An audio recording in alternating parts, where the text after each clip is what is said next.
Everyone, this is Aditi Pandey. तो आज हम बात करने वाले हैं हमारा एक बहुत ही important topic which is GDP यानी कि gross domestic product. As you know कि अभी ही हाल फिलहाल में जीडीपी की रिपोर्ट आई है and it was the highest report. मतलब जो रेट आया है, ग्रोथ रेट है, सबसे ज़्यादा हाईएस्ट है, आज तक की सबसे हाईएस्ट ग्रोथ रेट मानी गई है 20.1% की।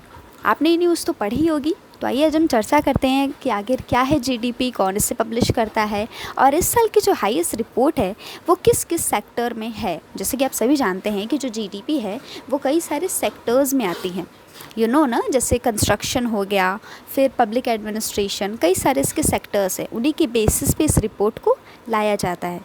तो रुकिए ज़रा एक मिनट, इससे पहले आप इस चैनल को सब्सक्राइब कर दीजिए ताकि अगर ऐसी वीडियोस फिर से आएँ तो आपको इसकी नोटिफिकेशन मिल जाए और आपसे वीडियो मिस नहीं होनी चाहिए। तो अब हम जानेंगे कि व्हाट इज़ जीडीपी। अगर आप इसे हिंदी में कहेंगे तो क्या कहेंगे? सकल घरेलू उत्पाद।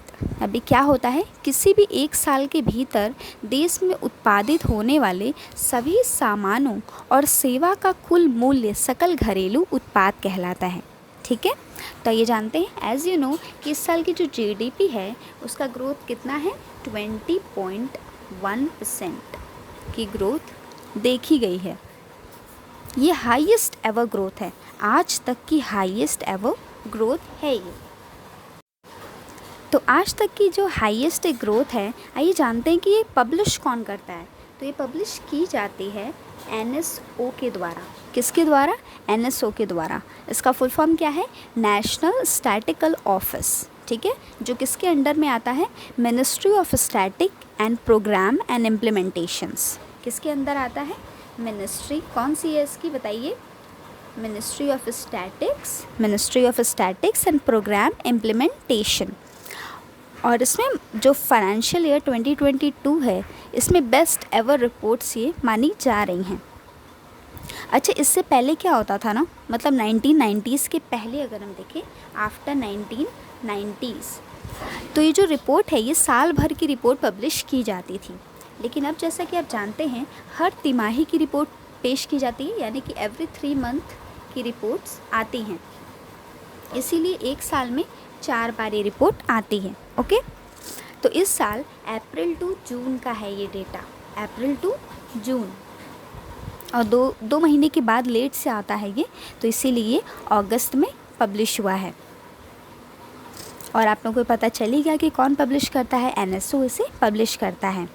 तो ये जानते हैं कि 2019 में क्या रिपोर्ट थी और 2020 में क्या थी और 2021 में क्या थी। हम इस चीज़ को डिस्कस करेंगे। इसके लिए हम एक छोटा सा एग्जाम्पल भी लेंगे। ठीक है, तो चलिए 2019 में चलते हैं। मान लीजिए 2019 में जो ग्रोथ थी वो 100 रुपीज़ थी। ठीक है, कितनी थी? 100 रुपीज़, 100 मान लीजिए। ओके, 2019 में। और 2020 में हमने क्या देखा था?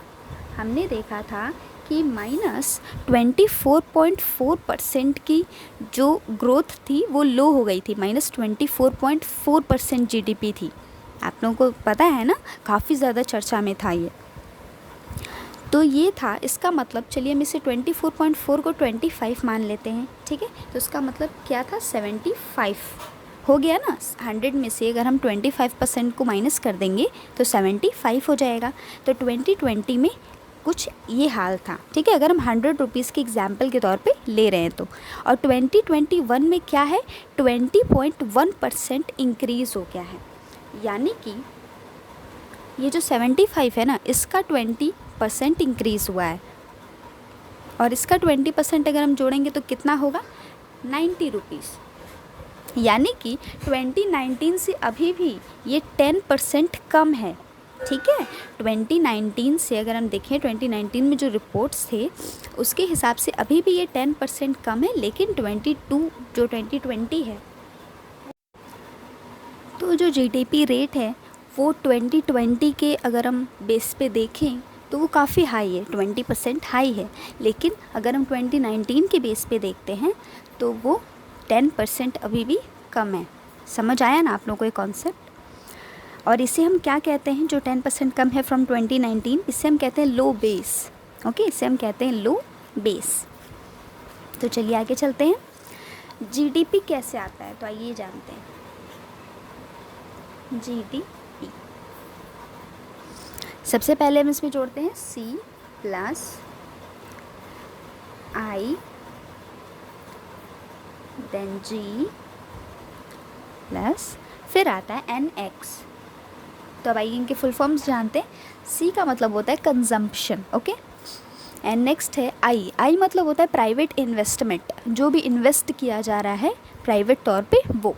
फिर ये G मतलब होता है गवर्नमेंट एक्सपेंडिचर, ठीक है। और ये NX मतलब क्या होता है, एक्सपोर्ट माइनस इम्पोर्ट, यानी कि नेट एक्सपोर्ट।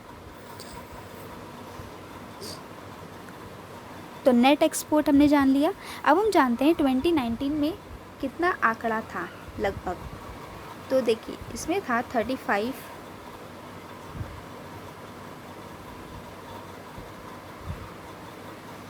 यह आंकड़ा 2019 में था, ठीक है। और 2021 में अगर हम देखेंगे तो अभी कितना है, 26.95/421 इतना है, ठीक है।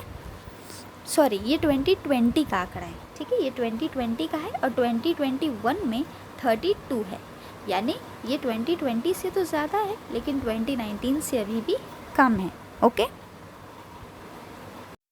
और आपसे ये भी पूछा जा सकता है कि ये जो रिपोर्ट है ये किसके प्राइस बेसिस पे आया है, 2020 के या फिर 2018 के। तो क्या है आप लोगों को पता है, 2011 और 12 के प्राइस के बेसिस पे, प्राइस के अकॉर्डिंग पे ये रिपोर्ट पब्लिश किया गया है। अगर आज के प्राइस के अकॉर्डिंग पे पब्लिश किया जाता तो काफ़ी ज़्यादा इंक्रीज़ होता, ठीक है, क्योंकि इन्फ्लेशन होता रहता है तो उसका जो फिगर है वो बहुत ज़्यादा हाई होता। 2021 में अगर हम आज के प्राइस के हिसाब से देखें तो 2021 में 51 होता, ठीक है, जो कि 32 है वो 51 होता। और 2019 में जो कि 35 हमने बताया वो 50 था, ठीक है। आइए अब जानते हैं GVA। आखिर GVA क्या होता है, और GDP और GVA में हम डिफरेंस भी जानेंगे। तो जो GDP है वो तो आपने जान लिया कि GDP में डिमांड साइड को दर्शाता है, यानी जो GDP है ना वो दर्शाता है डिमांड साइड को। किसे दर्शाता है, डिमांड साइड को। और जो GVA है वो सप्लाई साइड को रिप्रेजेंट करता है। GVA किसे रिप्रेजेंट करता है, GVA यानी कि ग्रॉस वैल्यू एडेड। क्या होता है GVA का मतलब, ग्रॉस वैल्यू एडेड, यानी कि सकल मूल्य वर्धित, ठीक है। ये टोटल आउटपुट और टोटल इनकम्स को बताता है, लेकिन GVA में ना टैक्स को इंक्लूड नहीं किया जाता है। लाइक GDP में अगर कुछ भी बताया जा रहा है तो उसमें टैक्स को इंक्लूड किया जाता है, लेकिन GVA में कभी भी नहीं किया जाता है।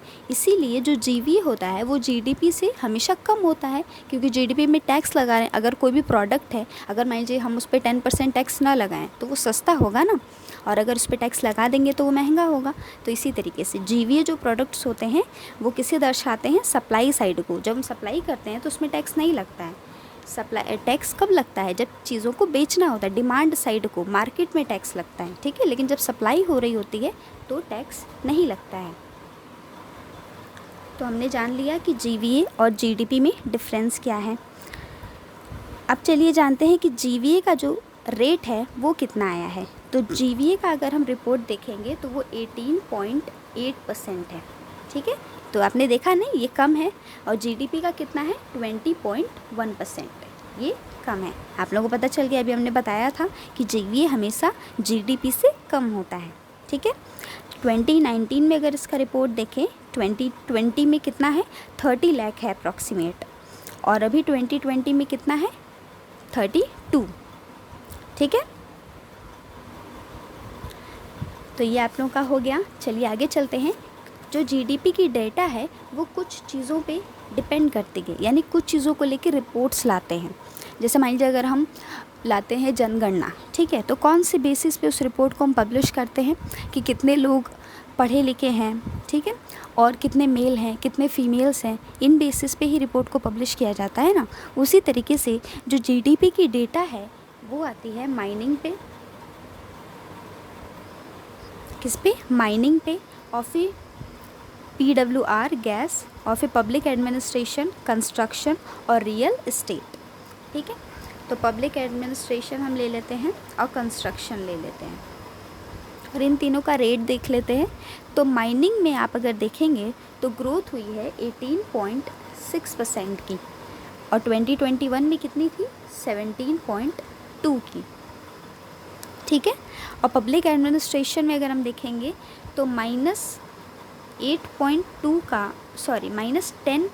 का देखा गया था लेस रेट, लेकिन इस बार जो रिपोर्ट आई है उसमें 5.8 की ग्रोथ देखी गई है। और सबसे ज़्यादा ग्रोथ पता है किसमें? कंस्ट्रक्शन में सबसे ज़्यादा ग्रोथ 68.3% ग्रोथ देखी गई है कंस्ट्रक्शन में।